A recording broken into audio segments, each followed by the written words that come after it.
The PS5 Pro is the most useless upgrade for a gaming console. Do you want to spend an extra like $200? Well, buy the PS5 Pro and you'll be spending basically nothing on nothing. I don't own myself a PS5, but this just gives me more reasons to buy a normal PS5 because it's just not necessary. We don't need a Pro version of the PS5. But oh, wait a second, I should tell you what you get with this console. A few graphical enhancements and you get to look at background details better. You even get to see some grass details better. Same for even like the trees too. So that's definitely worth the 70, well it's not 70, it's actually, it's not $100. It's also not $200 or $300 or $400 or $500 or $600. It's $700. Oh, and guess what? It doesn't even come with a disk drive. Yeah, you have to pay like $80 for such a thing.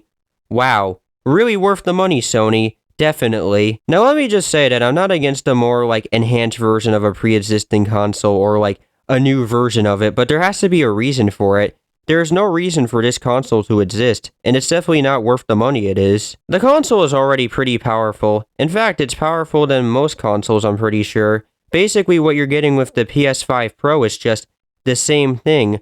Oh, do you want like better textures in your video game?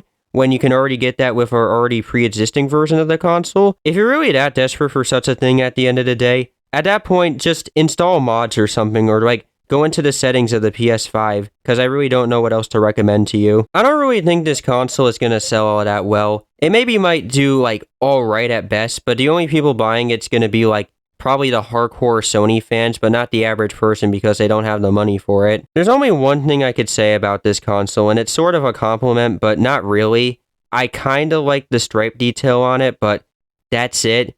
That's not really like a great thing to say about the console. That's it. I kind of like the stripe detail on it. That's it. Say what you want about the Nintendo Switch and its various different versions, but I feel like there's a reason for their existence. Like the Switch Lite. Yeah, it doesn't really feel all that good in your hands and it's smaller, but I feel like there's a reason for its existence. If you don't like playing your games on like a huge TV and you like playing your games in handheld mode and don't want to spend a ton of money, then this console is here for you. If you don't want to buy yourself a normal Nintendo Switch and you want yourself a better screen, better dock, and just better audio and all that, then yeah, this would be the console for you. In fact, that's the reason why I wanted it. Mostly just because of the screen, and it was just something given to me as a Christmas gift. The PS5 Pro just doesn't need to exist at all. Oh, cool, I can now look at grass and a better detail in the backgrounds that I'm not going to really focus on. Yeah, that's most definitely worth it, and I also have to go buy a disk drive separately. Like, if this was cheaper, then I would probably be less harsh on it, but it is around the price point of $700.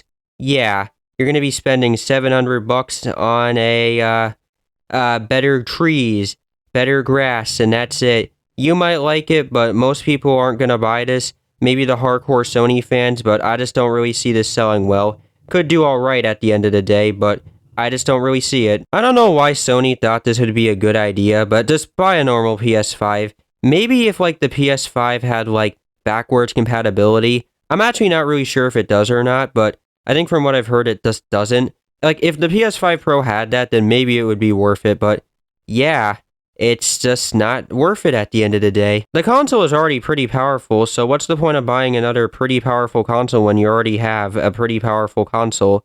Like, I just don't really get it. So the whole existence of this console is just really dumb, and it just gives me more reasons to go out and buy a normal PS5, because I don't need this console, and you don't need it either, so that's basically it from me, and I'll see you guys next time. Bye.